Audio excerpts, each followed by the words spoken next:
ভাবতে অবাক লাগছে যে মোদি যা চাইছে দিদিও তাই চাইছে। মোদি চাইছে মুসলমান সমাজের যে ওয়াকফ সম্পত্তি, সেই ওয়াকফ সম্পত্তি সরকারি হাতে চলে যাক, যেন সমাজের হাতে না থাকে, যেন কোনো ধর্মীয় প্রতিষ্ঠান হাতে না থাকে। আজ মুর্শিদাবাদ জেলার বেলডাঙ্গা শহরে অধীর রঞ্জন চৌধুরী বিরাট একটা জনসংখ্যা নিয়ে রাস্তায় নেমেছিলেন ওয়াকফ আইনের বিরুদ্ধে প্রতিবাদ জানাতে, এবং মমতা বন্দ্যোপাধ্যায়কে তিনি ধিক্কার জানিয়েছেন এই ওয়াকফ আইনটি মেনে নেওয়ার জন্য।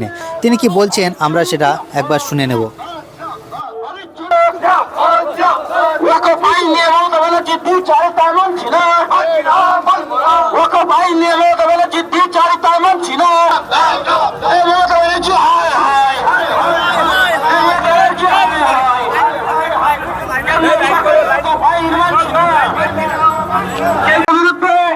আমাদের ব্লক কংগ্রেসের উদ্যোগে প্রতিবাদ মিছিল, এই মিছিলের নেতৃত্ব দিচ্ছেন আমাদের সকলের প্রিয় নেতা।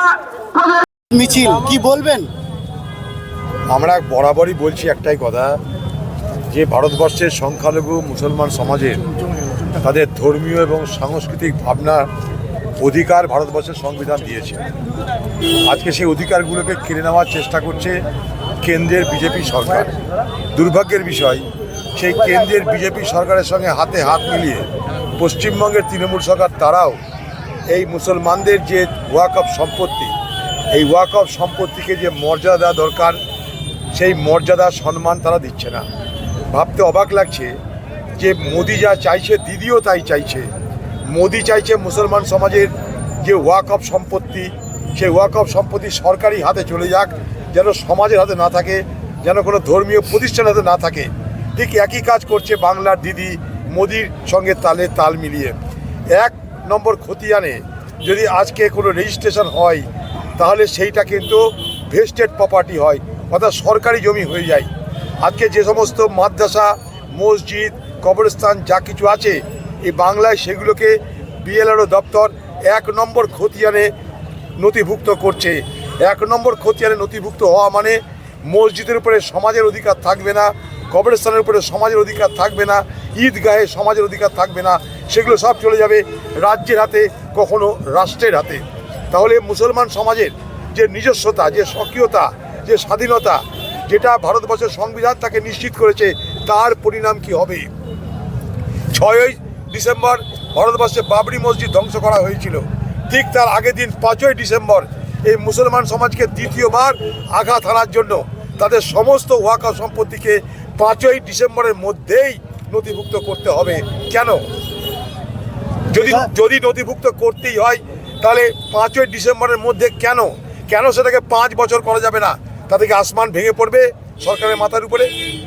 100 বছর 200 বছর আগেকার দেওয়া সমস্ত ওয়াকফ সম্পত্তি হঠাৎ করে এত কাগজপত্র তৈরি করে সেগুলোকে নথিভুক্ত করার জন্য প্রয়োজনীয় যে তথ্য, সেগুলো সমাজ থেকে জোগাড় করবে।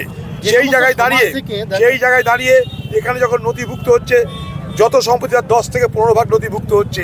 অথচ পশ্চিমবঙ্গে সারা ভারতবর্ষের মধ্যে সব থেকে বেশি ওয়াকফ সম্পত্তি আছে, যার পরিমাণ 1,48,253টা।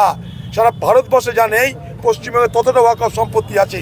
যে ওয়াকফ সম্পত্তির মাত্র 10 থেকে 15% আজকে নথিভুক্ত হয়েছে। তাই আমরা দাবি করেছি, আমি এর মধ্যেই কেন্দ্রীয় সরকারের কাছে নথিভুক্ত করার সময়সীমা অনেক বাড়াও, ততটা বাড়াও যতক্ষণ পর্যন্ত না একটা ওয়াকফ সম্পত্তি পঞ্জীভূত বা নথিভুক্ত না হয়ে বাইরে থাকবে। কারণ সমাজের সম্পত্তি, এটা আল্লাহ তাআলার নামে উৎসর্গ করা সম্পত্তি। এই সম্পত্তির উপরে সরকার কবজা করতে পারে না।